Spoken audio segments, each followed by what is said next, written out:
that in Washington. And just to clarify another point from earlier, just to make sure we tie this up, earlier you said you didn't want to have to talk about comments you made years ago about witchcraft and stuff like that. But in this commercial that's so widely seen, you begin the commercial with the words, "I am not a witch." Put it to rest. What were you thinking? To put it to rest, to put it behind me. But didn't you realize if you do that in a commercial, it would just revive it and everybody would be talking about that? Well, we're moving past that and we're talking about the issues. I'd like to address what my opponent just said about being a bulldog for Delaware, yet in a fundraising letter, he promises to support the Reid, Obama, Pelosi agenda lockstep and barrel. That's not nonpartisanship.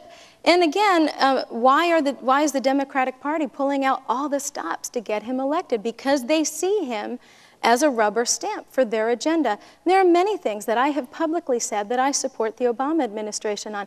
I support Obama's decision to send troops to Afghanistan. I support Obama's decision for drones.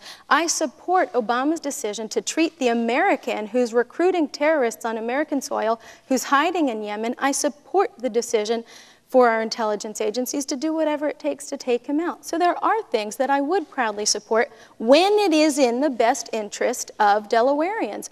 But I believe that a lot of the policies coming from this administration are not in the best interest of Delawareans, and most of them are the failed stimulus bills where we've been promised one thing and then received another. But breaking promises is something that my opponent is very comfortable doing. But even local party leaders have questioned your candidacy, especially after the primary. And you criticized the man you beat in that primary for being someone who went with what he felt was in the best interest of Delawareans, for being someone who was borrowing Republican principles but going with the Democrats. So how can you rationalize? What I did in the Republican primary and what I will continue to do is bust up the backroom deals.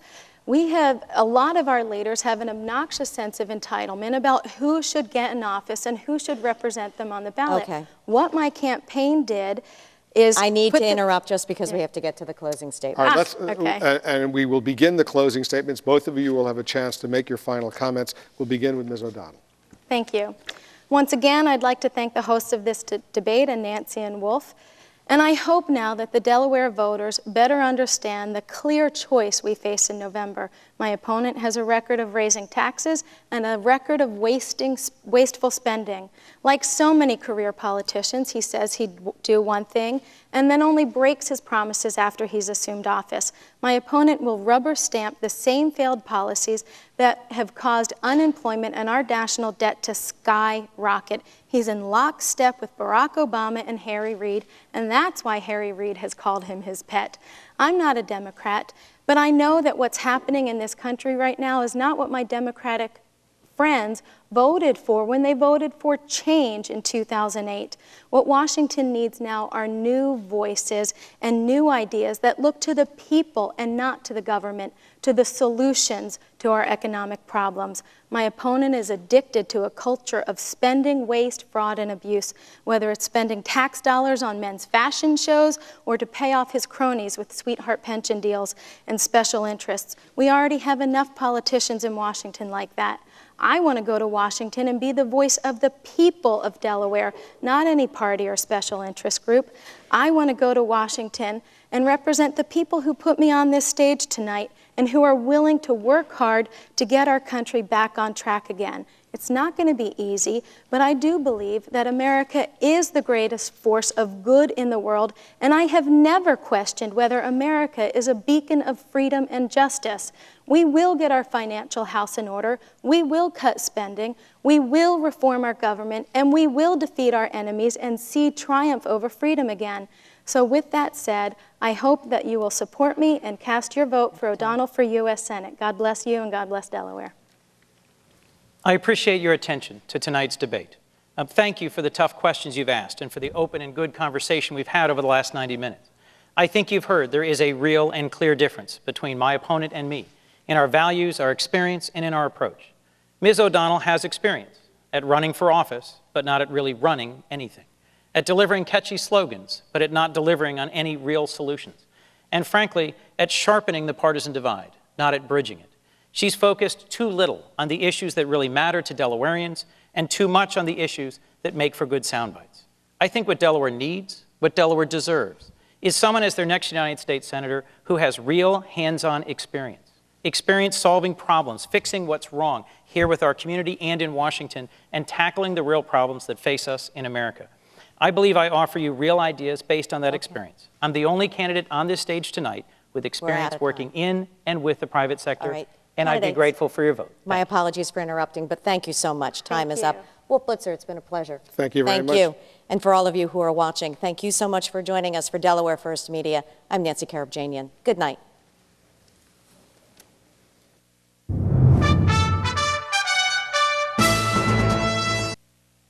We'll have more campaign coverage from California, Hawaii, and other states in a few moments.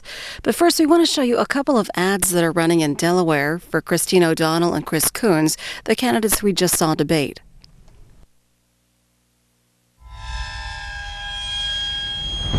In America, where jobs are being lost and wages cut, in Delaware, where the economy is suffering and families are losing their homes, there is one man who stood against the tide and raised taxes. One man who thought that a 911 call should be taxed.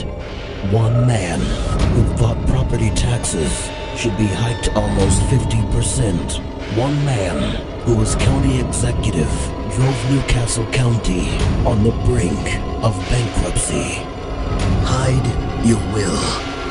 Hide your lights. 'Cause he's taxing everything out here. Chris Coons is the tax man.